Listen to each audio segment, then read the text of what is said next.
Jake. This is my wife. Julie, sorry. Yep. And we have Emmett here, Piper, and we have another one on the way. Our kids bring us a lot of joy. Piper, my curly-haired cutie, and Emmett, a Spitfire. Piper's just very sweet and thoughtful. She loves life. We're the Sobey family. My name is Charlene. This is my husband, Frank. And we have 2 sons. Frankie is 10 and Nicholas is 8. As a family, we love spending time together. We love to travel. We spend a great amount of time outdoors. But when Frankie was 3, we had to stop what our typical family life looked like because he was diagnosed with leukemia. When Piper was 2.5, suddenly she was up at night crying all night long. And more than just crying, she just couldn't be soothed. They did labs on her. And I will always remember when I held Piper and the lab technician drew her blood, she didn't even move.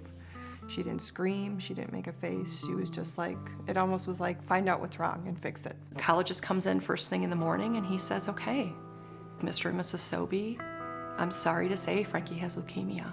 When you hear leukemia, I mean, that's like, your stomach drops. She didn't want to be getting blood drawn. She didn't want anything to happen at this point. She was scared. But I remember the way she coped with it was just to the doctors and everybody. She would just say, shh.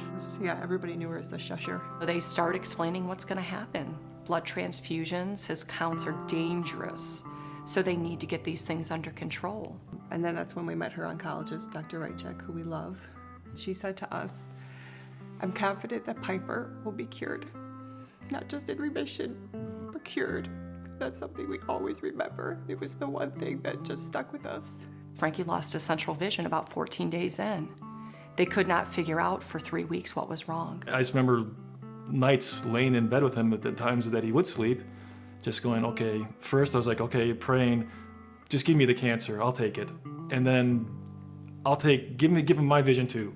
I think then we explained it to her that, not everybody gets cancer. This is something that happened to you. It happens to other kids and other adults, but it's not going to happen to every kid. It's not normal. It shouldn't be normal.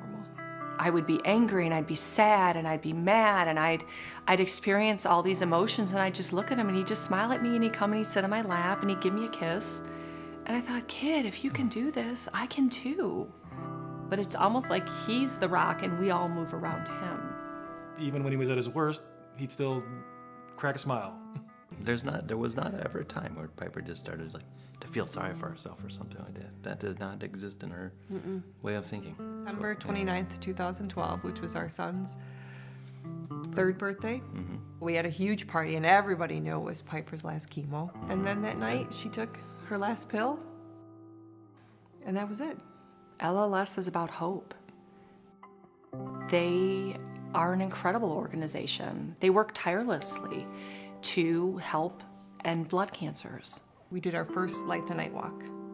And that for us was incredible because we had so many of our friends and family come out. We had about 80 people on our team. It kind of felt like a celebration of Piper. And it's amazing what you can endure, but probably can't do it without family. They're kind of an extended family for us. They really care about her. They want to see her grow up and, just be happy.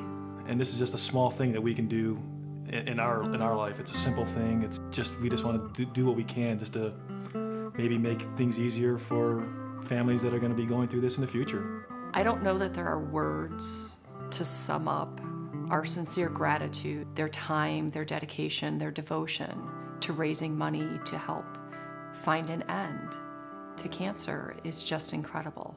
Thank you, LLS, for helping kids that are sick. Thank you for helping kids like me.